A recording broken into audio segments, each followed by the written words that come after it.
We're live.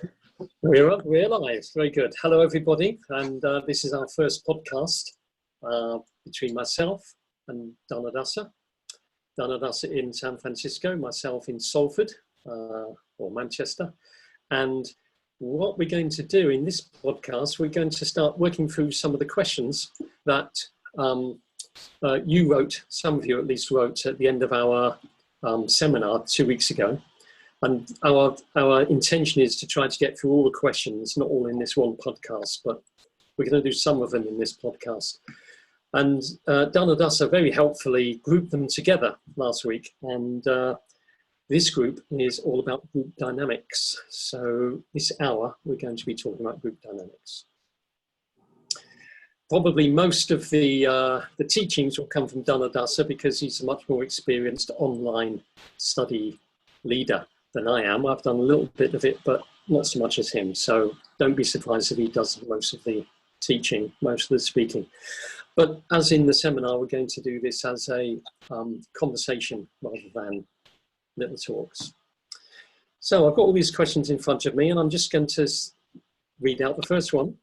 Are you ready, Danadasa? I am ready. Although I would like to say, I think I'm imagining us actually doing an equal amount of talking, because I think one thing that worked well when we did the seminar was this notion of like first perhaps talking about things, answering the questions as if they were an in-person study group, and then juxtaposing that experience with, oh, is that the same or different in an online situation? So perhaps we'll both be doing a lot of talking around this. Oh, okay. Okay, good. You're a little bit quiet, I think. So you can get a bit louder.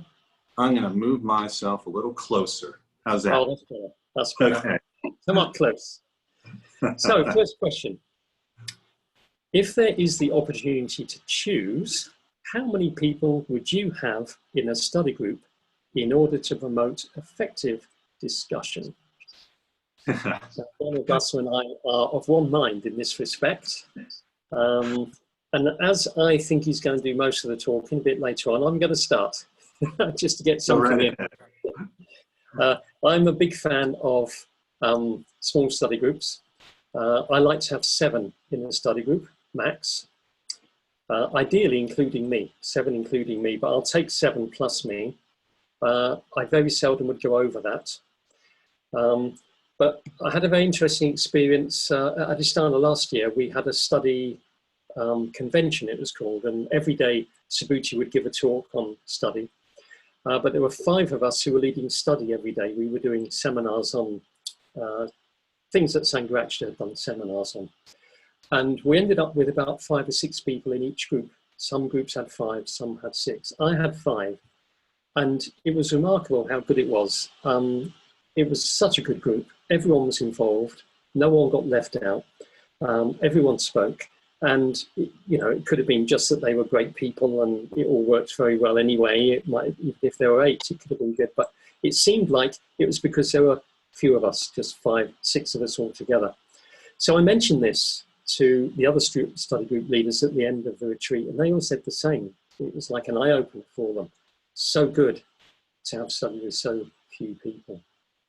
Of course, you may not be in a position where you've got the luxury, as it were, to have so few people. You might, if you're leading a mitra study course and you've got so many mitras at your center, all of whom want to be part of the course, you haven't got enough study leaders, you might have to have bigger groups. But if the question is, if there is the opportunity to choose, how many people do you have? And I would say, if I had the opportunity to choose, I'd have 5. What do you say to that, Danadasa? Yeah, well, I'm of similar mind in terms of the ideal maximum group size in my mind is 7, including the study leader. Yeah, I like the number of 7.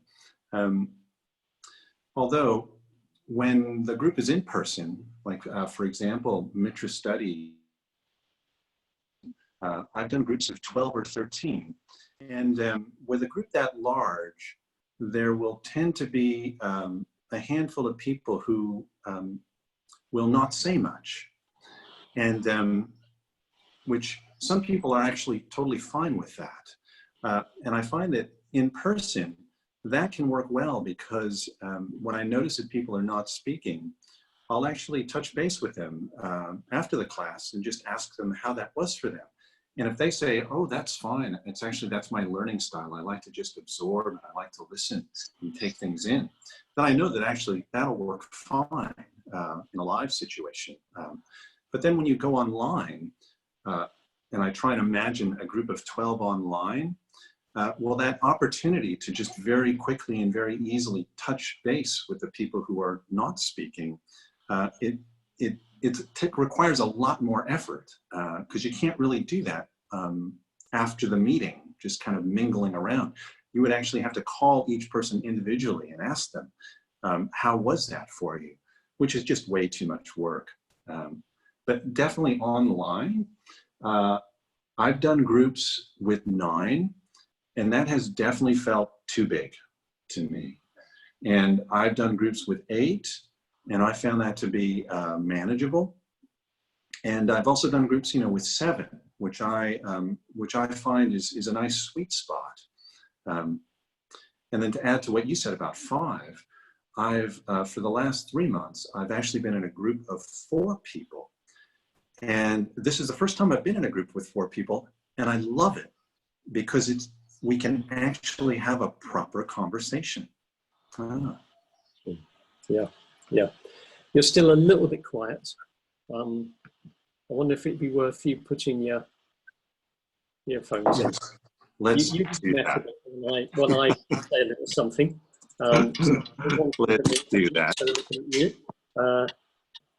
What I did say to someone who wrote to me before the seminar 2 weeks ago to ask me about this, he said he's got 12 in his group. And I wrote and said, do you have to have 12? And he wrote back and said, yeah, he does. So I suggested, if you have a group for 2 hours, why don't you break them up and have one group for 1 hour and the other group for the other hour, and see how that goes. But anyway, sometimes you don't have a chance to choose. But if you do, I would go for smaller ones. So we're going to move on to the next question, because we've got quite a few questions to get through today, if we can. Second question is, my experience is that study groups need to be shorter, 1.5 hours rather than 2 hours. Do you agree? How about having a break for tea? Well, that's nice. Do you agree? How about having a break for tea? What do you think, Danadasa? Yeah. Isn't it? Yeah, absolutely. The groups that I lead, they are usually 2 hours long. And I always take a little 5 to 7 minute leg stretch somewhere near the middle, where there's a convenient pause. So absolutely, to stare at a screen for 2 continuous hours, it's just really too much. We can do it, but then by the end of it, I'll just notice I'm kind of worn out. Yeah, I think it could be one of those things where people have different capacities. Like I'm in a group with a bunch of order members. We call ourselves the elders. We're like the preceptors of Manchester, and one of them just says she won't go over 1.5 hours flat. That's it. And I respect that. I can do 2 hours, no problem, but some people just find they can't. So yeah, I suppose ask the people in your group, see what they say, see what works with people. Yeah, I think that is important. Yeah, I think that is really important to ask the people in the group. Yes, because actually another thing that comes to mind is the 2 hour groups that I do lead. They tend to be in the morning. Well, actually, they're always in the morning or in the afternoon. They're never at night. And I notice now in this global lockdown situation, that at San Francisco, at the San Francisco Buddhist Center, our Sangha night is from 7 to 9 p.m. And when we started, I was definitely participating. And I just noticed that by around 7 p.m., I was just not up for staring at a screen for 2 hours. It's just too late for me because I'm an early bird as opposed to a night owl. Other people I know who are night owls, they're perfectly fine with that time. Yeah, Ah. yeah, that's right. Yeah, I seem to be okay. I'm not an early bird. Yeah, so you could either do it for 1.5 hours or even less, or you could have a break in the middle. I mean, I've been doing these talks on Friday evening for the Manchester Buddhist Centre, and we have from 7 till 9. I talk to about 8, then we have a 15-minute break. I just tell people, go away from the screen, make yourself a cup of tea. Some of them don't, some of them carry on chatting amongst themselves, but then we come back and I feel refreshed. We do another half an hour. Okay, now the next question is quite a long one, and I want to just preface it with the fact that this question comes out of something you said on that Saturday, 2 Saturdays ago. And you talked about muting people and asking them to mute and unmute. So when they're not speaking, mute themselves, and when they've got something to say, unmute themselves. So this is the question, it's a long one. I understand what was being said about the unmute moment, adding in a natural pause that can be helpful. But I'm also interested in exploring how to encourage more natural conversation back and forth within a group between the participants, whilst also taking into account the practical limitations of the online format. I have the experience that online groups can more easily tend towards individuals making independent remarks which don't seem to relate to each other, rather than them responding to each other as you ideally would have in a normal discussion group, and therefore relying a lot more on the leader to direct the discussion than if we were physically together. I totally get what Danadasa was saying about it being good that 1 or 2 people can't dominate the group by riffing off one another. But what if you wanted to try and make space for this occasionally? I think especially for extroverts, it can be very draining just sitting and listening to people speaking one at a time without being able to make any contribution. Any thoughts on this? Maybe a podcast on muted versus unmuted study groups, the positives and drawbacks of each. Hopefully this will be it. Yeah. What we were saying, Danadasa, in that seminar was, in a way, this is one of the strengths of Zoom. Rather than thinking having a Zoom study group is all bad and difficult, it does have its strengths. And we were pointing out one of the strengths is it can stop the quick thinkers jumping in and allow the slow thinkers a bit more time to think and get their thoughts together to speak. So there's definitely that advantage, but this questioner is pointing out a disadvantage, and I wondered what you had to say about that. Yeah, it's a fantastic question. There's a lot of different threads there. And I wanted to say that this question, multiple people had a similar question about this, or similar comments. And some people said, oh, I really appreciated that protocol of, muting when you're not speaking, and I thought it worked really well. And other people said, oh, it just felt really like forced. I didn't feel comfortable with it. And some people said, oh, I had mixed responses to it. So I was really quite interested in this notion of a protocol. And as I was thinking about this, if we could go back and redo the seminar a 3rd time, I think I would have taken a slightly different approach, where I would have brought this notion of do it and review it to the fore. And I would have said something like, well, I found that in certain situations, this tends to work well. This protocol of muting when you're not speaking and unmuting when you're speaking. But also, actually, I have been in groups where we haven't created any protocol, and people are just naturally good listeners, and they're very respectful of each other. So it's been fine to have everyone unmuted, actually. So going back to the seminar, I would have done this, is in that second breakout group, where we put people into breakout rooms for 20 minutes to do Dharma study, I would have suggested this, is for the first 10 minutes of that, use this protocol of only the speaker is unmuted. And then for the second half, ask everyone to unmute and just see how that feels. Do it and review it. Yeah, and I wonder, as you were saying that, I was thinking perhaps, and you can tell me if this is the case, I wonder if when you first start a group, you need the protocol of mute, unmute, because it can be a very unpleasant experience when three people all clump together and speak. It doesn't work on Zoom at all. And I wonder if you could start with the protocol, and then as people get to know each other and get to understand the dynamics of Zoom, perhaps the protocol is not so necessary. Do you think that might be the case, or is that not your experience? Yeah, it's interesting, because I think there's something that's more intuitive and improvisational. So this language of protocol, it sounds like a very hard and cold, you know, like, okay, this is the way we're doing things. And then if somebody's not doing it, I'm somehow the cop, and I have to, you know, kind of slap people on the hand, if you will.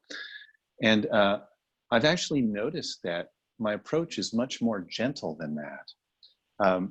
So for example, I think actually this is more like what I actually do, where if it's a brand new group, I will just name it as a guideline, and as really actually more of an invitation rather than a guideline. And I'll just name it. So, oh, well, welcome to the group, for example, blah, blah, blah. Oh, and I just wanted to mention this.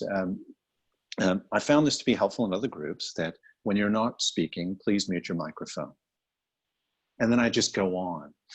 And then as the course would continue in the gallery view, I might notice that some people who are not speaking are unmuted, and that's totally fine. You know, I wouldn't correct it, and I wouldn't get, I wouldn't experience internal turbulence around it. Oh, the person's not following the protocol, if you will. Yeah.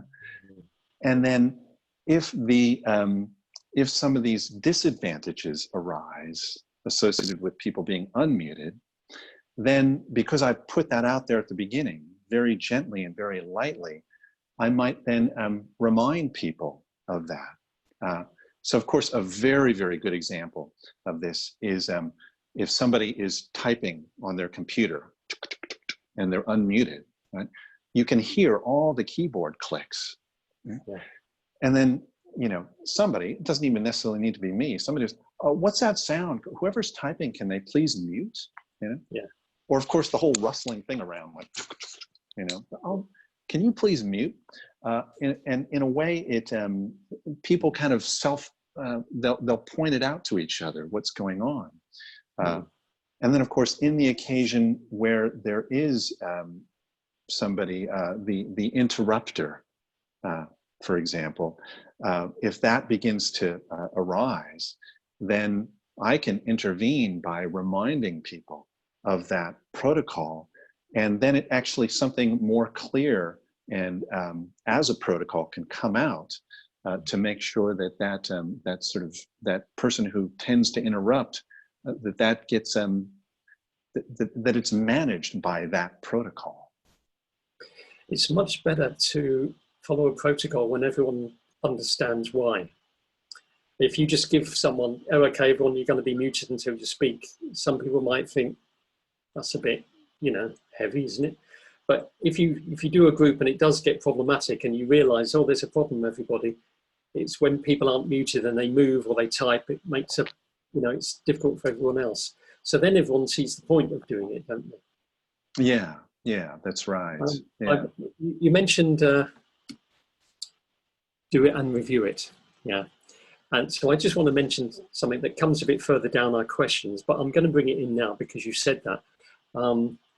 Somebody made the very good point that what they've been doing is they record every time they lead a group, and then they look at it afterwards, which is brilliant, because when my experience of helping people become better study leaders is they only get a very partial view of what the study was like because they're in the middle of leading it. They think something went well, or they didn't quite understand something that went wrong. But when they watch themselves do it, it becomes clearer. This had happened a year and a half ago when I was teaching a few or training a few board members from Australia and New Zealand how to lead study. And I always recorded the sessions and sent the session to the study leader that day if they wanted to watch it. And invariably they said it was really, really good watching it, although difficult, because it is difficult to watch yourself on screen. It's a very odd experience if you've never done it before. But it's worth doing because you learn so much more than if you were only learning from your actual experience of leading the study in real time. Yeah, that's so true.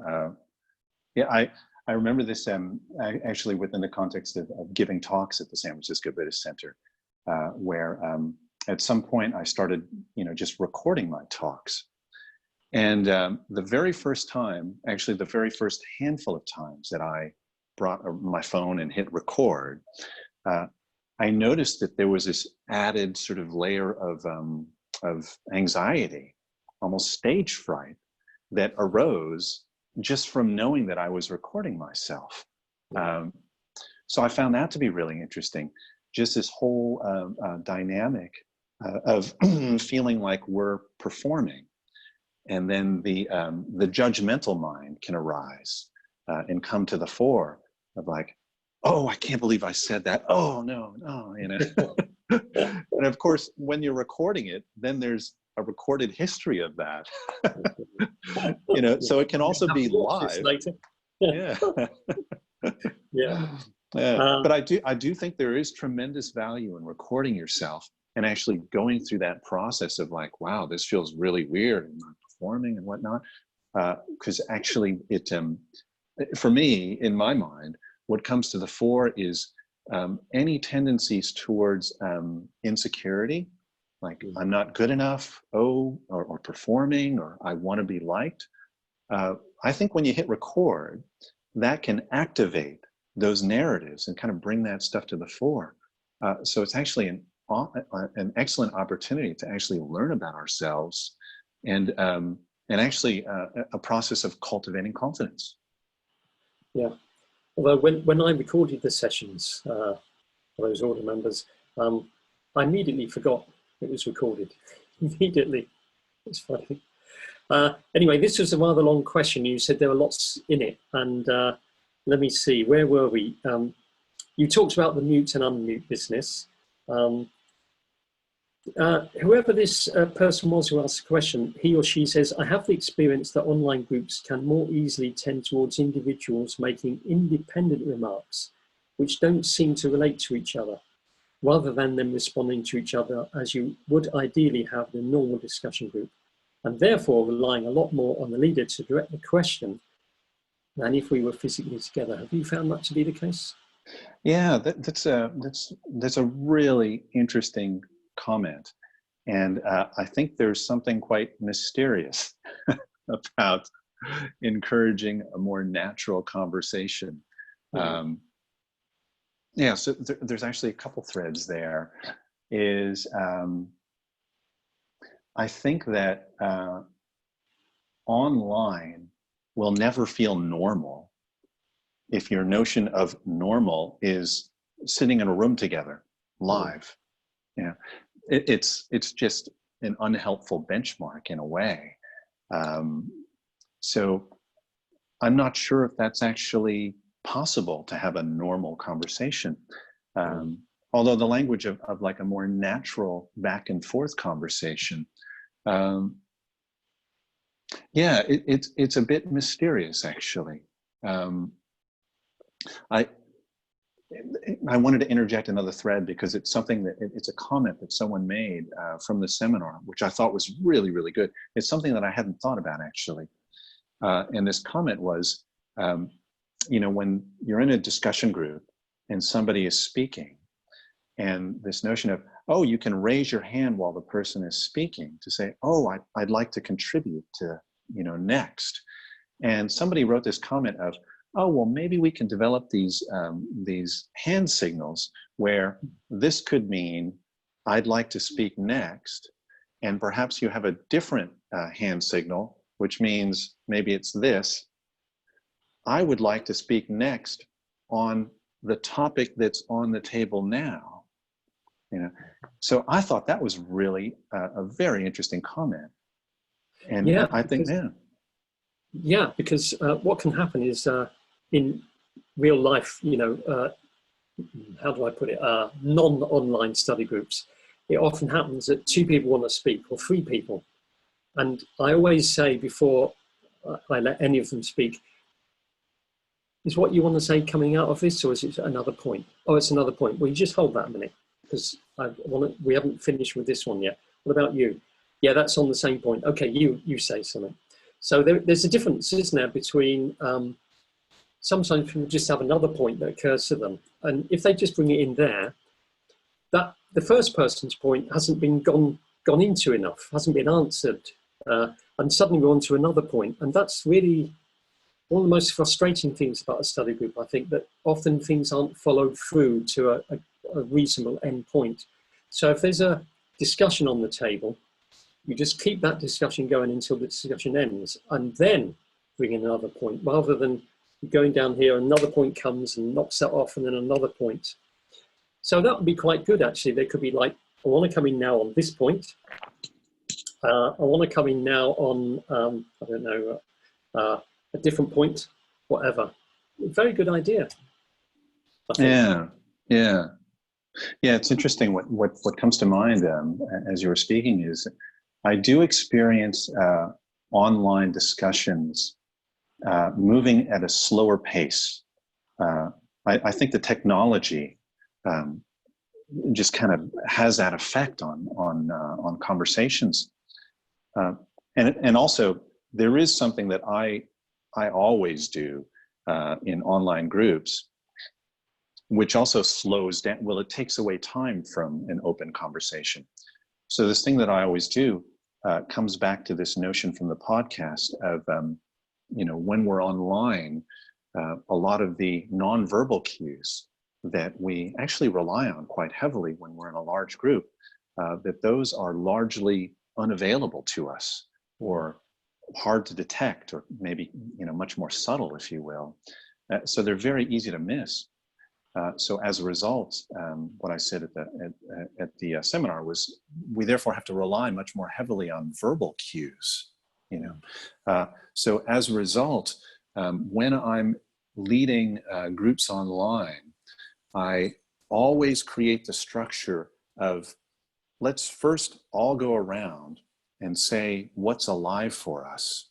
So I might give the prompt, like, let's say it's a mitra study group.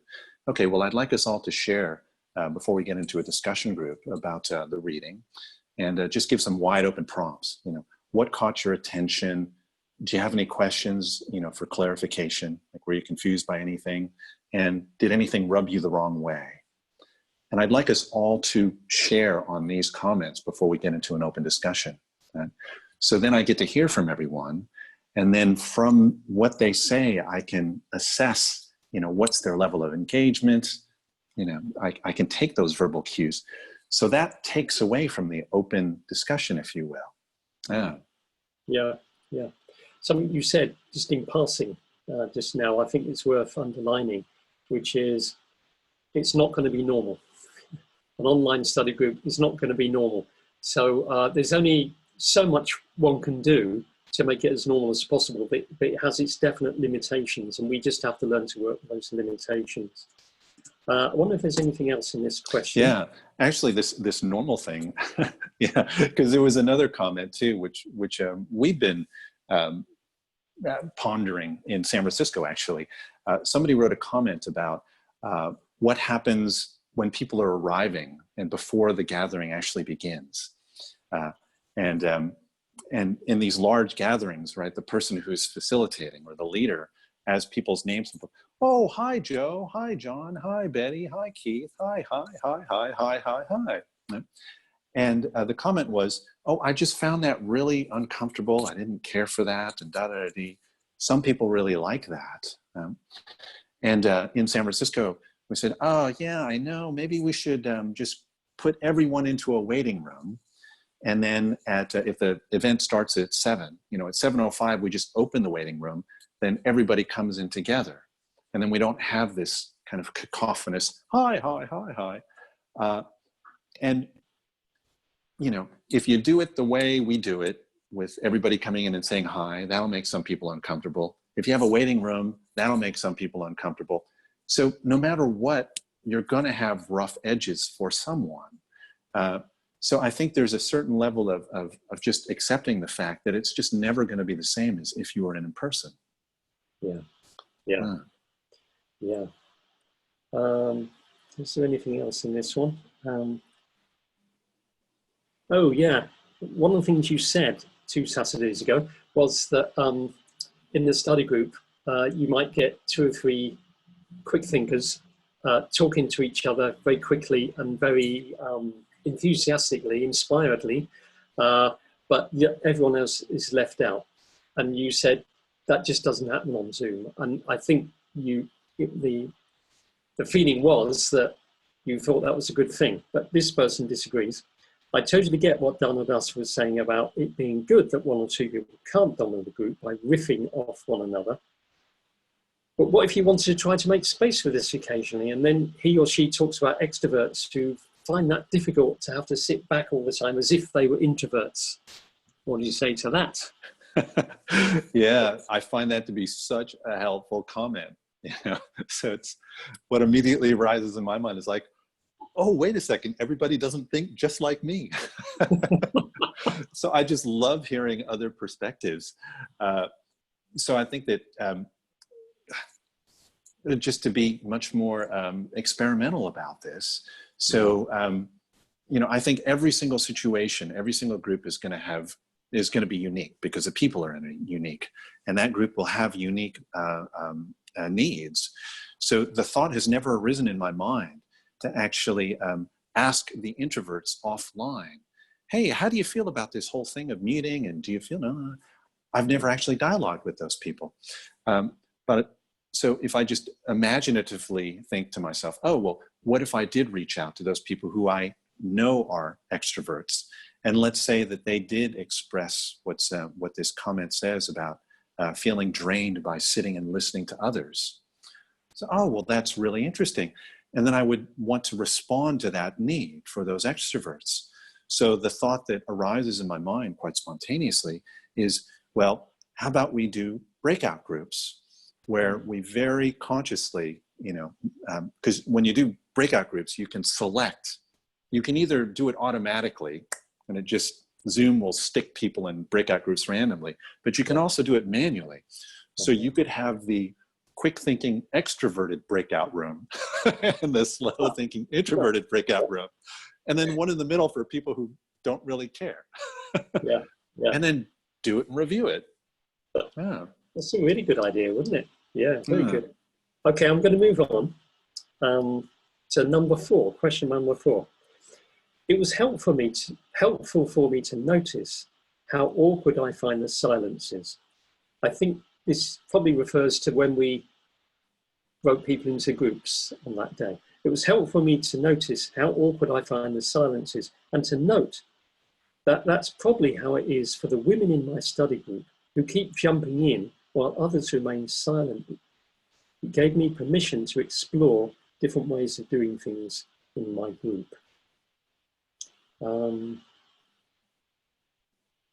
That doesn't seem to be a question, actually, does it?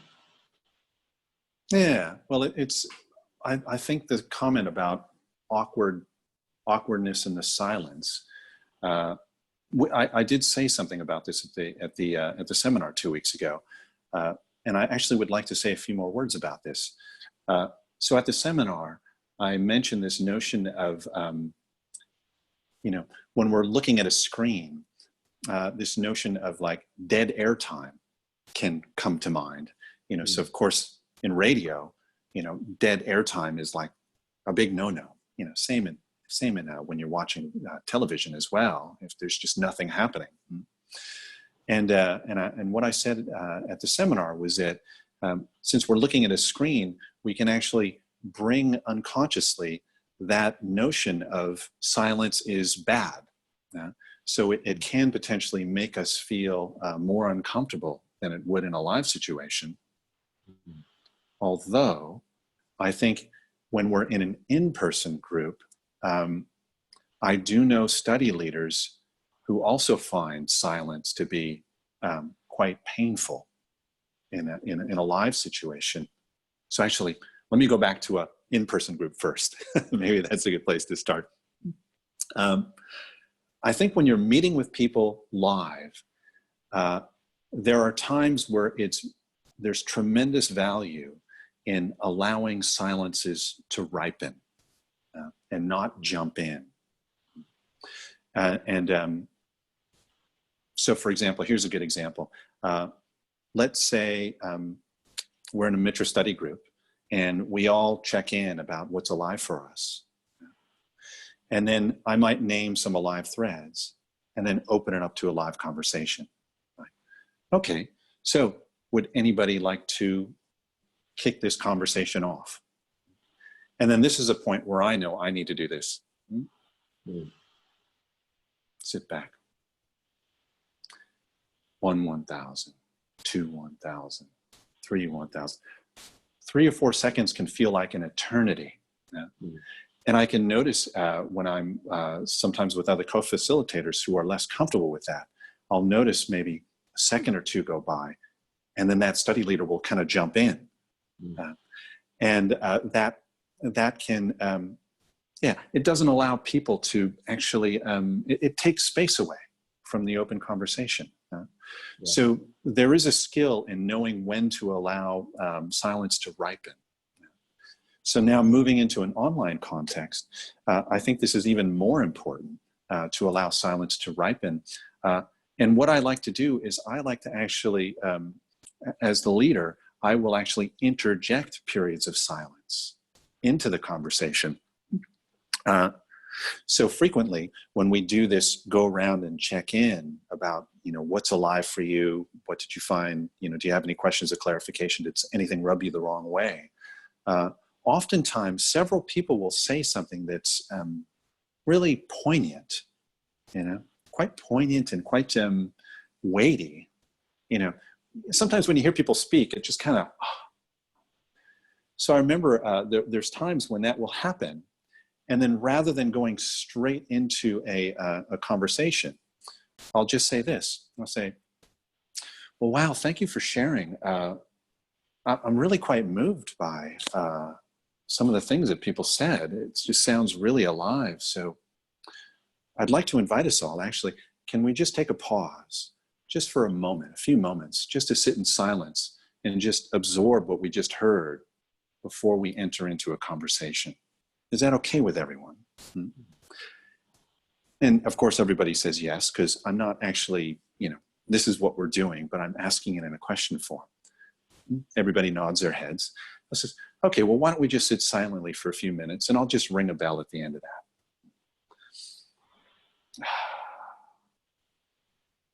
And then after a few minutes go by, I ring a bell.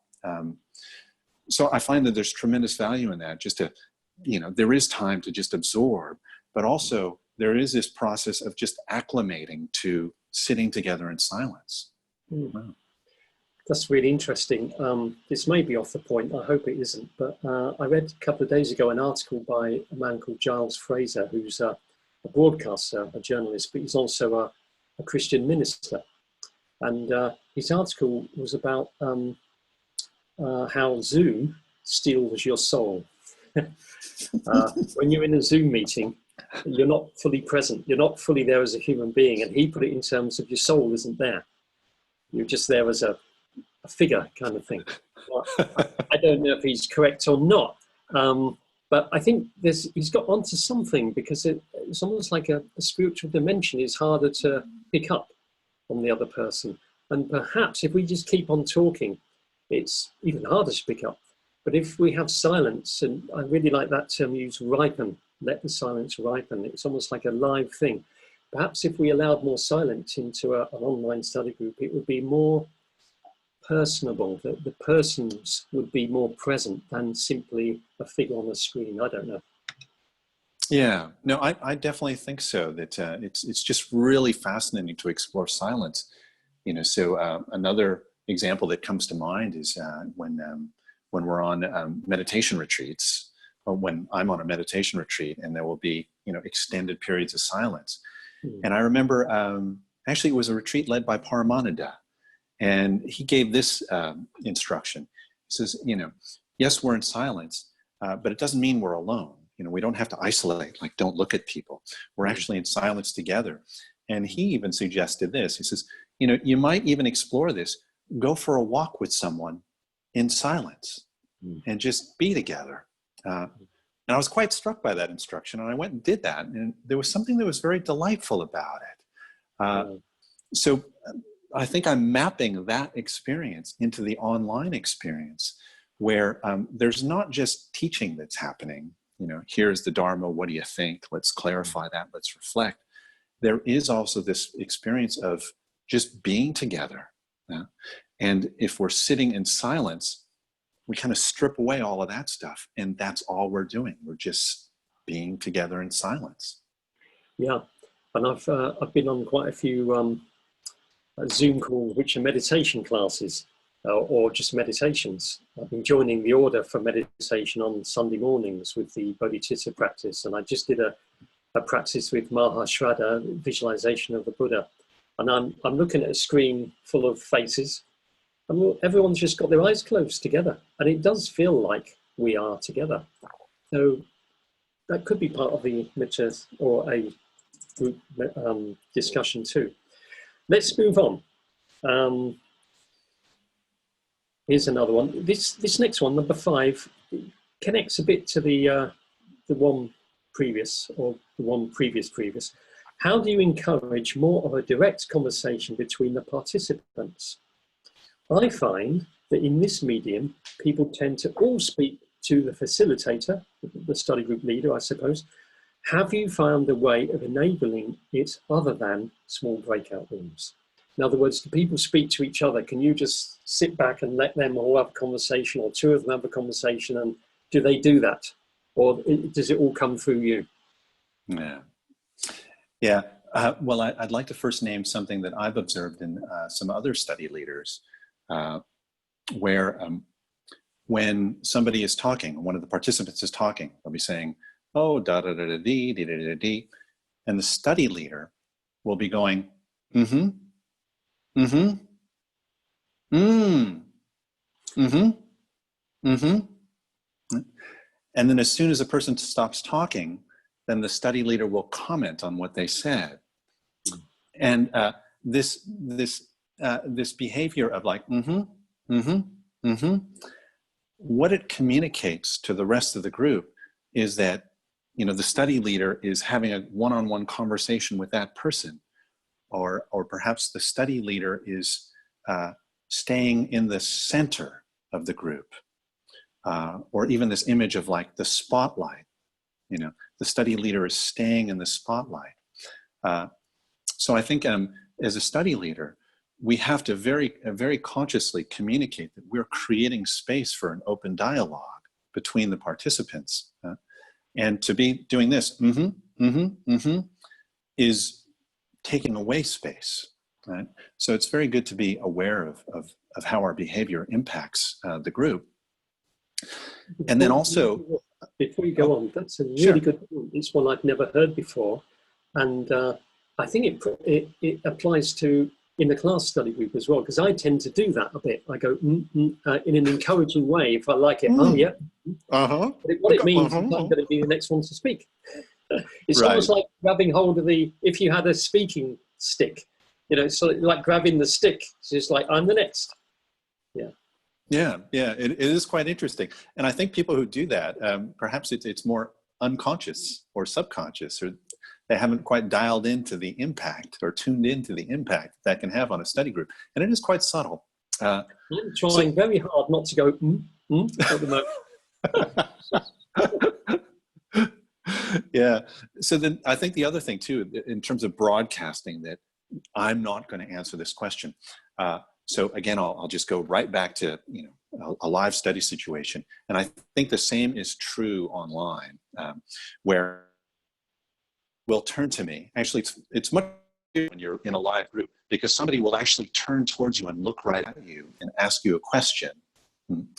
And depending on the nature of the question, I will answer it. Like if it's a technical question, I'll definitely answer it or if they're saying something that requires correction, I'll definitely answer it. But if it's actually a question about, well, how do you go about cultivating stillness?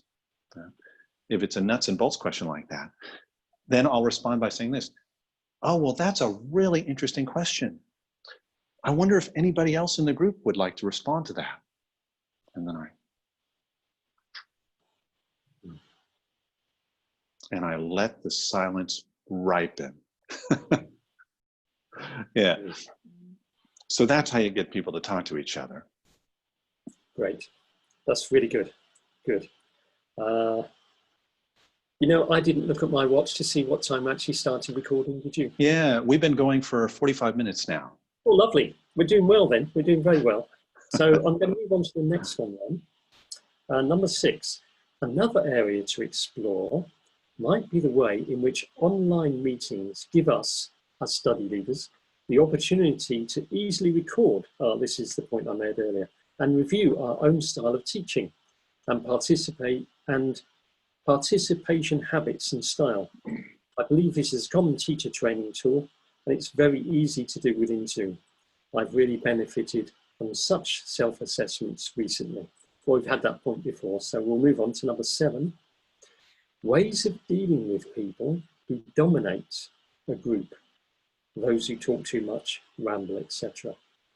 That's a question. They're asking us, which ways of dealing with people have we got for dealing with people who dominate, who talk too much, ramble, etc. Well, have you been in groups? Have you facilitated groups where there's been someone dominating? And what have you done? Yeah, what techniques have you used? Well, a number of things really. It depends really whether you've got an ongoing group. If it's just one group, a one-off, let's say it's a Stanga night and you're suddenly in a breakout group with a bunch of people and somebody's dominating, I'm not sure there's an awful lot you can do. Apart from, the English are not very good at this kind of thing. I don't know what the Americans are like, but the English are very polite. And so they'll wait for someone to finish. But sometimes you can wait an awful long time. And I often think of the very famous example of the Miles Davis group. When John Coltrane was in the group, he was playing sax. And John Coltrane apparently got quite a bad reputation. But when they were playing at a club, it'd come to his solo and he would solo for too long. And the rest of the group would get fed up with it. So they talked to him about it. And then one day he said, well, I don't seem to know how to stop once I start. And Miles Davis said, take the horn out of your mouth. So I think sometimes you just, you've frozen Danadasa. Are you still there? Oh dear, I can still hear you. Can you hear me? Oh, that's good. You looked great, I must say. You had a really great laugh on your face. But sometimes you just have to interrupt. You just have to say to someone, okay, you've made your point now, thank you. Because very often people make the point once, and then they make it again and again in different words, and they don't need to. For some reason, they feel they need to keep on speaking. And I think sometimes we just have to say, okay, you need to stop somehow. You need to do it without, being a bit rude. One of the ways I might do it is, okay, all right, thank you. I think you've made your point because I want to hear what others have to say, just to get them to realize there are other people in the room who need to say something. So I think sometimes just interrupting, stopping people. If it's an ongoing group and it keeps happening, which it will, obviously, sometimes I would talk to them outside the group. And it's not very nice if they feel they're being told off. You talk too much, can you stop please? That's not a very good way of doing it, I think. It's a bit crude and maybe a bit hurtful to them. But what I have done is I've said to them, look, I've noticed you say a lot and I say a lot too, and we're riffing off each other and it's really good. But I don't know if you've noticed, but the other people in the group are quite quiet. And as a study group leader, I want to hear from them. And I wonder if you could help me. If you could hold back a bit. I know you want to say things sometimes. You just hold back and let's together see if we can just allow the others to come forth. And then what you're doing is, rather than telling them to be quiet, You're asking them to join you in pulling more out of the quiet ones. And I think that can be a good thing to do. Yeah. And how about you? Yeah. Yeah, thank you for that. You know, first of all, I think there's no hard and fast rules. We have to actually respond very kind of spontaneously, and also with confidence as well. Because I have been in situations where I have had to interrupt people. And, you know, people who dominate, I have this image of, well, there's the pontificator, you know, who can dominate. There's the associative thinker, you know, who just can go off storytelling and whatnot. Well, there's the long storyteller. There's all these different types that, you know, that can tend to just talk too much, if you will. And absolutely, you have to interrupt them. And that can actually be quite hard if you're I guess conflict averse, perhaps, or you're tend towards being polite, like, oh, that would be rude to interrupt people. So definitely okay, I remember this one group where I did have a pontificator and an advice giver in the group, and I had yet to develop the confidence to actually interrupt. And I just experienced that as so painful, to not be able to know that I needed to do that, because I could actually feel the, you know, metaphorically speaking, I could feel I was losing people, and I could feel the oxygen being sucked out of the room. And I felt like I needed to interrupt, but I didn't. And it was just so painful. So I really told myself I have to develop confidence in this. And even if I'm afraid to interrupt someone, I have to do it. I think that's right. I think that's right, because there are many things a study group leader has to do. There are many skills, many elements to it. And one of them is manage the group. And it's up to the group leader to stop the talkative people from saying so much, because you can see it in the eyes of people. When that person who pontificates starts again, as soon as it starts up, within a second, everyone's looking at the floor, thinking, this again. And sometimes they look straight at you as the study group leader with a kind of almost accusing look. You've got to do something about this. Which Yeah. So I could say a few more words about this, because this is such an alive topic. I know that when I'm leading a study group, and it enters into the open conversation part of the group, where I'm really doing this and watching the participants dialogue with each other and learn from each other. I'll have this internal kind of stoplight in my mind, you know, green, yellow, red.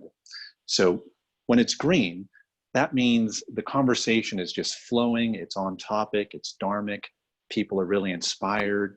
You can see they're inspired by each other. Oh yeah, I know what you mean, you know, da da da dee. Oh yeah, green light. And I can just sit back and just watch it all unfold. So yellow light would be, oh, it's perhaps like kind of moving off topic, you know, somebody is starting to talk maybe about politics or something like that. So I'm at the ready to interrupt, but I don't jump right in, right? Because if you jump in too quickly, then people will feel like, oh, well, I guess I'm not supposed to do that. You know, they'll feel policed, if you will. So you have to be very sparing about interrupting people. So I'll have a yellow light. Oh, somebody's going off topic. But more often than not, actually in a majority of the cases, the person will actually come back on topic, and I won't have to do anything. And then I can go back to green light. But if the person starts going off and they don't come back, and you know this feeling of like, internal, where is this person going? You know, once you get that sort of a question in your mind, that's a red light, you know. And also I'm looking around, I'm scanning the room for the people. And you can tell when you start losing people, at least you can when you're in a live group where you know, people are kind of leaning back. You can tell by their body language. And once that happens, red light, And we as study leaders have the responsibility actually to interrupt the person. That's the most helpful thing that we can do. One thing I like to do when I interrupt people, just as this is something, a protocol, if you will, is, I'm really sorry, but I need to interrupt you. I actually name what I'm doing and I apologize for it. You know?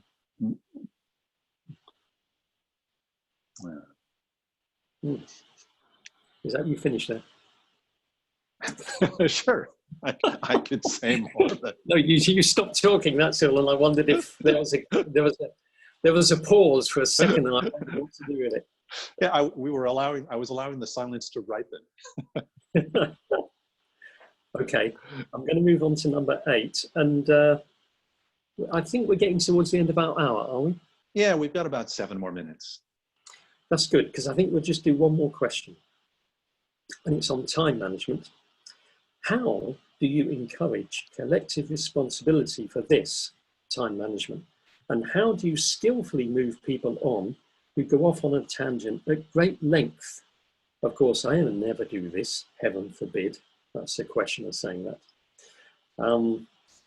Very similar to the previous one, actually, isn't it? But how do you encourage collective responsibility?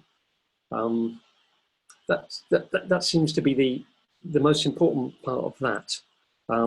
Because if you're always policing it, as you put it, it's like, no, we've got to stop here and move on to another topic. And, you know, this is going on far too long, so I've got to do something. Isn't it partly the responsibility of everyone in the group to do that? How do you do that? Is it possible to do that in a Zoom group? Yeah, that's a huge topic, collective responsibility. So I think I'm perhaps just like to name one thread. So I'll just tell a story. I remember I did this seminar. It was about 40 people or so, 2-hour seminar. And in the seminar, there was 2 opportunities for a large discussion group or a large share. You know, so we did some exercises, broke people up into groups of 3. They had conversations in groups of 3, and then we regathered as a large group. And, oh, would anyone like to share anything from their experience? And we did this twice, once in the middle, once at the end. And in the first large share, it was really interesting because first it was a mixed gender seminar. So the first person who spoke was a man. The second person who spoke was a man. The third person who spoke was a man. The fourth person who spoke was a man who was the same person that spoke first. So this man spoke twice, right? It's a group of 40 people, right? And I think the fifth person was a woman, right? And that was it. And I noted that.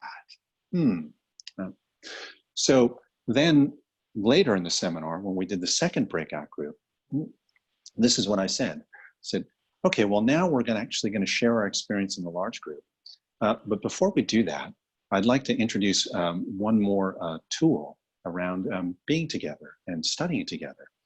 And this tool is called stepping forward and stepping back. So if you are someone who's already shared in the large group, or you are someone who tends to speak in large groups, the invitation for you is to step back. And by stepping back, you are creating a space for someone else to step forward into. And if you are someone who tends to observe other people speaking, who tends to perhaps be uncomfortable speaking in large groups, more reticent, well, the invitation for you is to step forward because we would love to hear from you. So that being said, would anyone like to share anything from your experience? And what happened next was the first person who spoke was a woman, the second person who spoke was a woman, and same with the third person. And the really interesting thing about these 3 individuals who spoke, they spoke with quite sort of tentative voices and quite softly. So it was very clear to me that they were not used to speaking in large groups. And really that was the invitation for them to step forward to.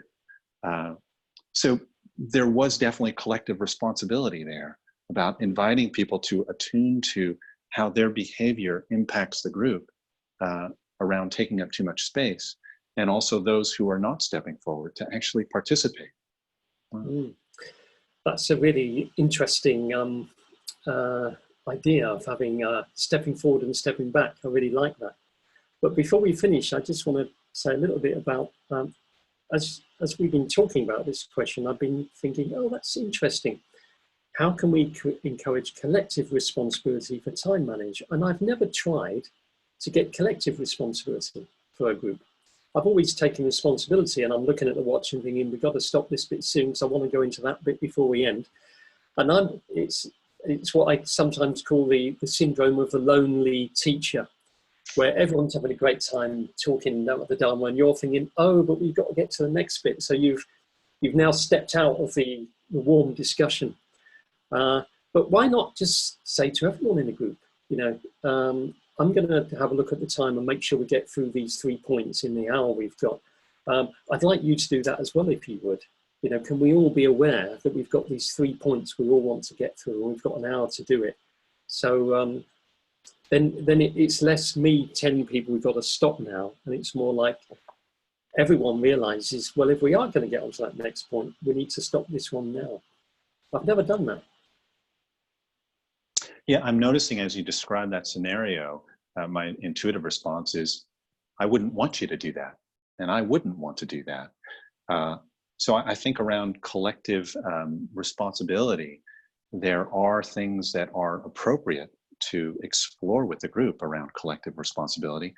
And I think there are things that we as study leaders, you know, this is actually one of your key points in your inexhaustible lamp retreats is, as a study leader, you need to lead. Right? That means something quite specific, and we have to be clear about the things that we do lead. So I think it's appropriate for a study leader to actually be clocking the time so that the participants don't have to. Oh, interesting. Yeah. It's just an idea. I just thought, I've never tried that, but you're probably right. But yeah, the whole issue of the study group has to actually lead the study group is an interesting one, which we don't have time to go into now. Yeah, we've actually just hit an hour, so. Yeah, so that's an advert. Good, for the next good, because that's a tough question. Whew, saved by the clock. Anyway, I thoroughly enjoyed that, Danadasa, and I hope it was useful for everyone. It'll be interesting to watch it again, which no doubt we will. But we'll talk again soon about some of the other questions, and no doubt we'll talk about some of the areas that people ask questions in. And so we'll say goodbye for now, shall we? That sounds good. Goodbye, everyone. Goodbye, everybody. Okay, I am now going to hit stop.